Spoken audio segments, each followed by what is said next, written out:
اس رات کیونکہ اللہ کی رحمت بہت زوروں پر ہوتی ہے، اللہ پہلے آسمان پر اتر آتا ہے، وہ حضرت جبرائیل علیہ السلام کو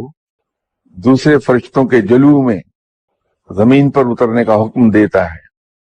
کہ حضرت جبرائیل علیہ السلام اپنے ہاتھ میں سبز رنگ کا ایک پرچم اٹھا کے دوسرے فرشتوں کے ساتھ زمین پر چلے جائیں، تو وہ سبز رنگ کا پرچم خانہ کعبہ کی چھت پر گاڑ دیتے اور تمام فرشتوں کو حکم دیتے ہیں کہ زمین پر پھیل جاؤ۔ حضرت جبرائیل علیہ السلام کے 600 پر ہیں، وہ